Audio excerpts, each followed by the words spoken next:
Hi all, welcome back to my channel homely vlogs in Kannada. Monday ವ್ಲಾಗ್ನ start ಮಾಡಿದ್ದೀನಿ. Monday morning ಬೆಳಗ್ಗೆನೇ ಪೂಜೆ ಎಲ್ಲ ಆಯಿತು.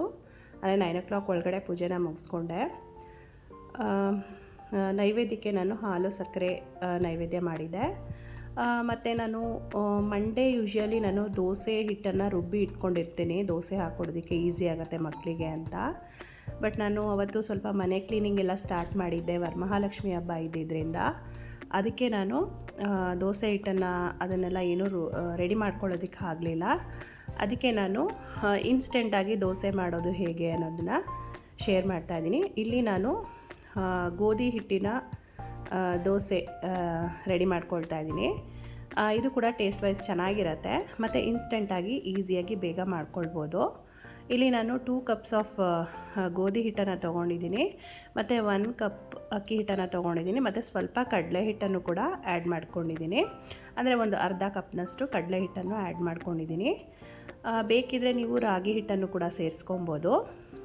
ಎಲ್ಲನೂ ಮಿಕ್ಸ್ ಮಾಡಿಬಿಟ್ಟು ನೀರು ಹಾಕಿ ದೋಸೆ ಹಿಟ್ಟಿನ ಹದಕ್ಕೆ ನಾವು ಮಿಕ್ಸ್ ಮಾಡ್ಕೊಳ್ಬೇಕಾಗತ್ತೆ. ಸ್ವಲ್ಪ ಉಪ್ಪನ್ನು ಕೂಡ ಹಾಕ್ಕೊಂಡು ಮಿಕ್ಸ್ ಮಾಡಿ ಒಂದು 1/2 hour ನಾವು ಅದನ್ನು ಇಟ್ಬಿಟ್ಟು ಆಮೇಲೆ ನಾವು ದೋಸೆ ಮಾಡ್ಕೊಳ್ಳೋದ್ರಿಂದ ದೋಸೆ ಚೆನ್ನಾಗಿ ಬರುತ್ತೆ. ಬೇಕಿದ್ದರೆ ಇದಕ್ಕೆ ನೀವು ಮೊಸರು ಕೂಡ ಆ್ಯಡ್ ಮಾಡಿಕೊಂಡು ದೋಸೆ ಹಿಟ್ಟನ್ನು ರೆಡಿ ಮಾಡ್ಕೊಳ್ಬೋದು. ನಾನಿಲ್ಲಿ ಯಾವುದೇ ಥರ ಮೊಸರು ಯಾವುದನ್ನು ಯೂಸ್ ಮಾಡ್ತಾಯಿಲ್ಲ, ಹಾಗೇ ಕ್ರಿಸ್ಪಿಯಾಗಿ ಚೆನ್ನಾಗಿ ಬರುತ್ತೆ ದೋಸೆ. ಈಗ ನಾನು ಮಾಡಿ ತೋರಿಸ್ತೀನಿ ನೋಡಿ. ಬರೀ ಗೋಧಿ ಹಿಟ್ಟನ್ನು ಕಲಸಿ ರೊಟ್ಟಿ ಥರ ಮಾಡಿದ್ರೆ ಅದು ನಿಮಗೆ ಚೆನ್ನಾಗಿ ಬರುತ್ತೆ. ನೀವು ಬರೀ ಗೋಧಿ ಹಿಟ್ಟನ್ನು ಮಿಕ್ಸ್ ಮಾಡಿ ದೋಸೆ ಮಾಡಿದ್ರೆ ನಿಮಗೆ ಅದು ಚೆನ್ನಾಗಿ ಬರಲ್ಲ, ಒಂಥರ ಮೆತ್ತ ಅನಿಸ್ಬಿಡುತ್ತೆ ದೋಸೆ. ಅದಕ್ಕೆ ಅಕ್ಕಿ ಹಿಟ್ಟನ್ನು ಕೂಡ ಆ್ಯಡ್ ಮಾಡ್ಕೊಳ್ಬೇಕಾಗತ್ತೆ. ಅಕ್ಕಿ ಹಿಟ್ಟು ಮತ್ತು ಸ್ವಲ್ಪ ಕಡಲೆ ಹಿಟ್ಟನ್ನು ಕೂಡ ಆ್ಯಡ್ ಮಾಡ್ಕೊಂಡಿದ್ದೀನಿ. ಇನ್ಸ್ಟೆಂಟಾಗಿ ಮಾಡ್ಕೋಬೋದು, ಟೇಸ್ಟ್ ವೈಸ್ ಕೂಡ ಚೆನ್ನಾಗಿರುತ್ತೆ. ಇದಕ್ಕೆ ಕಾಂಬಿನೇಷನ್ ಆಗಿ ಚಟ್ನಿ ಅಥವಾ ಟೊಮೆಟೊ ಚಟ್ನಿ, ಈರುಳ್ಳಿ ಚಟ್ನಿ ಯಾವುದಾದ್ರೂ ಓಕೆ, ತುಂಬ ಚೆನ್ನಾಗಿರುತ್ತೆ. ಮತ್ತು ನನ್ನ ಮಗನಿಗೆ ಲಂಚ್ ಬಾಕ್ಸ್ಗೂ ಕೂಡ ಇದನ್ನೇ ಹಾಕಿದೆ, ಚಿಕ್ಕವನಿಗೆ.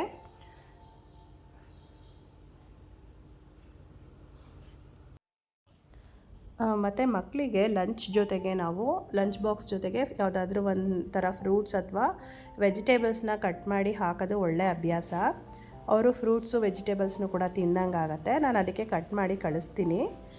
ಲಂಚ್ ಜೊತೆಗೆ ಅವ್ರಿಗೆ ಫ್ರೂಟ್ಸ್ನು ಕೂಡ ಕೊಟ್ಟು ಕಳಿಸ್ತೀನಿ. ನಾನು ನೀಟಾಗಿ ಖಾಲಿ ಮಾಡ್ಕೊಂಡು ಬಂದಿರ್ತಾರೆ. ಮತ್ತು ನಾನು ಕ್ಲೀನಿಂಗ್ ಸ್ಟಾರ್ಟ್ ಮಾಡ್ಕೊಂಡಿದ್ದೀನಿ ಅಂತ ಹಾಗೆಯೇ ಹೇಳೋದ್ನಲ್ವ, ವರಮಹಾಲಕ್ಷ್ಮಿ ಹಬ್ಬ ಇನ್ನೇನು ಬಂದೇ ಬಿಡ್ತು. ಅದಕ್ಕೆ ನಾನು ಕ್ಲೀನಿಂಗ್ ಆಲ್ರೆಡಿ ಸ್ಟಾರ್ಟ್ ಮಾಡ್ಕೊಂಡಿದ್ದೀನಿ. ಮೇಲ್ಗಡೆ ಇರುವ ಪಾತ್ರೆಗಳನ್ನೆಲ್ಲ ಇಳಿಸ್ಕೊಂಡು ನಾನು ಅದನ್ನೆಲ್ಲ ವಾಶ್ ಮಾಡಿ ಕ್ಲೀನ್ ಮಾಡ್ಕೊಂಡಾಯಿತು ಆಲ್ರೆಡಿ. ಈಗ ನೆಕ್ಸ್ಟು ನಾನು ಕಾಳು ಡಬ್ಬಗಳು ಎಲ್ಲ ಕೆಳಗಡೆ ಯಾವ್ಯಾವ ಪಾತ್ರೆಗಳಿರುತ್ತೋ ಅದನ್ನೆಲ್ಲ ನಾನು ವಾಶ್ ಮಾಡ್ಕೊಳ್ತೀನಿ. ಒಂದೊಂದು ರೂಮಾಗಿ ಕ್ಲೀನ್ ಮಾಡ್ಕೊಳ್ತಾ ಇದ್ದೀನಿ. ಒಂದೊಂದು ರೂಮೇ ಕ್ಲೀನ್ ಮಾಡಿಕೊಂಡು ಅಲ್ಲಿರುವಂತಹ ಸ್ಕ್ರೀನ್ಗಳನ್ನೆಲ್ಲ ವಾಶ್ ಮಾಡ್ತಾಯಿದ್ದೀನಿ. ನೋಡಿ, ಈ ಪಾತ್ರೆಗಳಿದೆ ಕಡಿಮೆ, ಇನ್ನೂ ಎಷ್ಟೊಂದಿದೆ ಪಾತ್ರೆಗಳು, ಎಲ್ಲ ವಾಶ್ ಮಾಡ್ತಾಯಿದ್ದೀನಿ ನಾನು. ಈಗ ಇಷ್ಟು ಪಾತ್ರೆಗಳನ್ನು ವಾಶ್ ಮಾಡಿ ನಾನು ಎಲ್ಲ ಒರೆಸಿ ಫ್ಯಾನ್ ಹಾಕಿ ಬಿಟ್ಟಿದ್ದೀನಿ. ಯಾಕಂದರೆ ಮಳೆ ಮೋಡ ಇದ್ದಿದ್ದರಿಂದ ಡ್ರೈ ಆಗೋಲ್ಲ ಬೇಗ ಅಂತ ಹೇಳಿ ಎಲ್ಲ ಒರೆಸ್ಬಿಟ್ಟು ನಾನು ಈ ಥರ ಫ್ಯಾನ್ ಗಾಳಿಯಲ್ಲಿ ಎಲ್ಲ ಪಾತ್ರೆಗಳನ್ನು ಈ ಥರ ಇಟ್ಟಿದ್ದೀನಿ. ಎಲ್ಲನೂ ನಾನು ಟಬ್ಬು ಅಥವಾ ಅಂಡೆ ಚೀಲಗಳಲ್ಲಿ ತುಂಬಿ ಇಟ್ಬಿಡ್ತೀನಿ. ಮತ್ತು ನಾನು ವರಮಹಾಲಕ್ಷ್ಮಿ ಹಬ್ಬಕ್ಕೆ ಸ್ಯಾರೀಸ್ನ ತೊಗೊಂಡಿದ್ದೀನಿ, ಅದನ್ನು ಕೂಡ ಹಾಗೆ ಶೇರ್ ಮಾಡ್ತಾಯಿದ್ದೀನಿ. ಈ ಸ್ಯಾರಿ ಬಂದು ವೆಡ್ಡಿಂಗ್ ಆ್ಯನಿವರ್ಸರಿಗೆ ನನ್ನ ಹಸ್ಬೆಂಡ್ ಕೊಡಿಸಿದ್ದು ಸ್ಯಾರಿ ಇದು. ಆಲ್ರೆಡಿ ಬ್ಲೌಸ್ನ ಸ್ಟಿಚಿಂಗ್ ಕೊಟ್ಟಿದ್ದೀನಿ.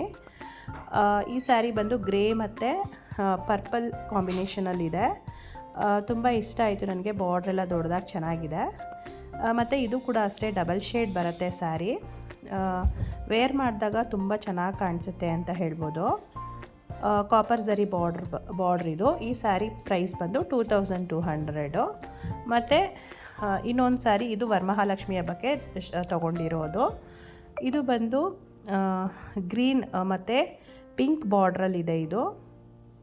ಇದು ಕೂಡ ಕಾಂಬಿನೇಷನ್ ಇಷ್ಟ ಆಯಿತು.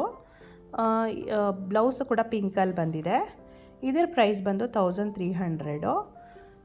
ಮತ್ತು ನೋಡಿ, ಇಲ್ಲೊಂದು ಸೀರೆ ಗ್ರೀನ್ ಸ್ಯಾರಿ ಮತ್ತು ಪರ್ಪಲ್ ಪಲ್ಲು ಬ್ಲೌಸ್ ಎಲ್ಲ ಬಂದಿದೆ. ಇದ್ರದ್ದು ಬ್ಲೌಸ್ ಎಲ್ಲ ತುಂಬ ಚೆನ್ನಾಗಿ ಬಂದಿದೆ.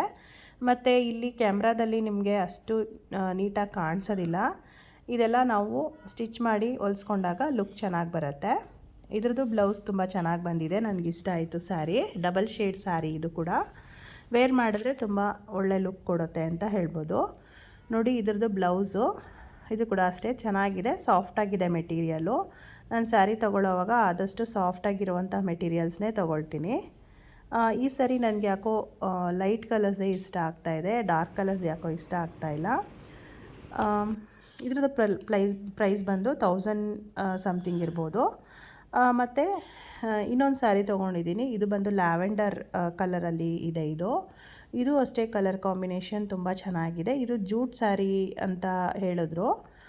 ಇದು ಅಷ್ಟೇ ಸ್ವಲ್ಪ ಕಾಸ್ಟ್ಲಿನೇ ಆಯಿತು, 2200. ತುಂಬ ಚೆನ್ನಾಗಿದೆ ಸ್ಯಾರಿ ವೇರ್ ಮಾಡೋದಕ್ಕೆ. ವರಮಹಾಲಕ್ಷ್ಮಿ ಹಬ್ಬಕ್ಕೆ ಸ್ಯಾರಿ ಕೂಡ ಶಾಪಿಂಗ್ ಮಾಡಿದ್ದಾಯಿತು. ಮತ್ತು ಈ ಸರಿ ಸಿಲ್ವರ್ ನಾನು ನನಗೆ ದೇವ್ರ ಮನೆಯಲ್ಲಿ ಒಂದು ಸಿಲ್ವರ್ ಗಂಟೆ ಬೇಕಿತ್ತು. ಅದಕ್ಕೆ ನಾನು ಇದನ್ನೇ ತೊಗೊಳ್ಳೋಣ ಅಂತ ಹೇಳಿ ತೊಗೊಂಡ್ವಿ. ಇದು ಬಂದು ನೋಡೋದಕ್ಕೆ ಸ್ವಲ್ಪ ಚಿಕ್ಕದಾಗಿ ಕಾಣಿಸ್ತಾ ಇದ್ರೂ ವೆಯ್ಟ್ ಇದೆ, ತುಂಬ ಚೆನ್ನಾಗಿದೆ, ಭಾರವಾಗಿ ತುಂಬ ಚೆನ್ನಾಗಿದೆ. ಇದ್ರದ್ದು ಪ್ರೈಸ್ ಬಂದು 8000 ಆಯಿತು. ಹಬ್ಬಿ ಕೊಡಿಸಿದ್ರು ಇದನ್ನು. ಚೆನ್ನಾಗಿದೆ, ದೇವ್ರ ಮನೆಯಲ್ಲಿ ಡೈಲಿ ಯೂಸ್ಗೆ ಗಟ್ಟಿಯಾಗಿದೆ, ಬಿದ್ದರೂ ಕೂಡ ನಿಮಗೇನು ತಗೋಗಲ್ಲ, ಅಷ್ಟು ಗಟ್ಟಿ, ಅಷ್ಟು ವೆಯ್ಟಾಗಿ ಚೆನ್ನಾಗಿದೆ. ಇದು ಬಂದು ಶಂಕು ಮತ್ತು ಚಕ್ರ ಇದೆ ಈ ಗಂಟೆ ಮೇಲೆ. ಚೆನ್ನಾಗಿದೆ, ಫಿನಿಶಿಂಗ್ ಎಲ್ಲ ಇಷ್ಟ ಆಯಿತು. ಮತ್ತು ನಾವು ಬೆಳ್ಳಿ ಐಟಮ್ ತೊಗೊಳ್ಳೋವಾಗ ಫಿನಿಶಿಂಗ್ ನೋಡಿ ತೊಗೊಳ್ಬೇಕಾಗತ್ತೆ. ತುಂಬ ಇಷ್ಟ ಆಯಿತು, ಇದು ಕೂಡ ತೊಗೊಂಡೆ ನಾನು.